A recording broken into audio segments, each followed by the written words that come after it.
Sige. Ito na ang mas kumpletong kwento ng Team Kaibigan.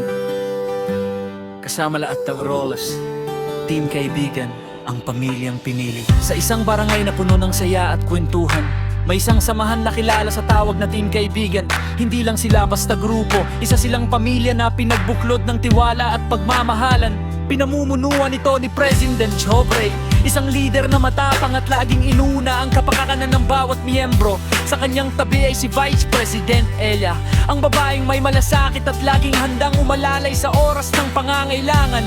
Ang pundasyon ng grupo ay nagsimula kina Head Founder Roy at Founder Renz. Sila ang nagbigay buhay sa Team Kaibigan, isang pangarap na magkaroon ng samahan na walang iwanan.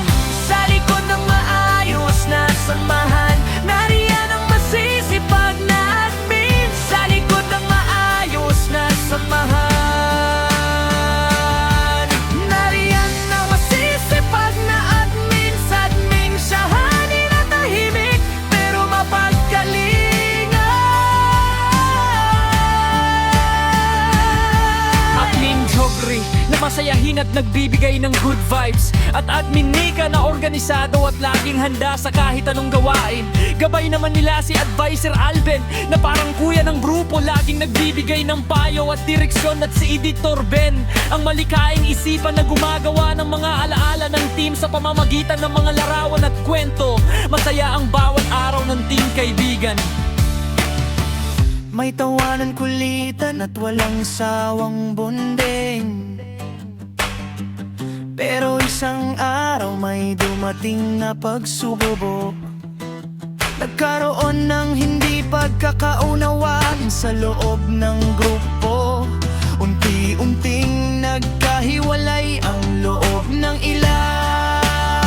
Tahimik ang samahan hanggang sa nagtipon-tipon sila. Isang gabi nagsalita si Roy, hindi ko binuo ang Team Kaibigan para magwatak-watak tayo.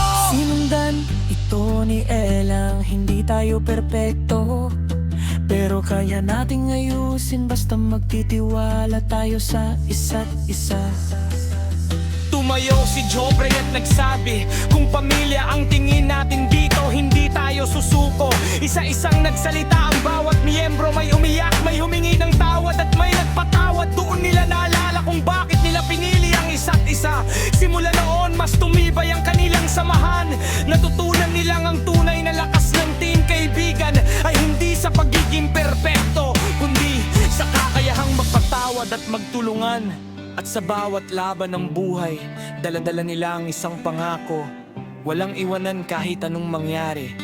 Team Kaibigan hanggang dulo. Kung gusto mo, pwede ko pa itong gawing pa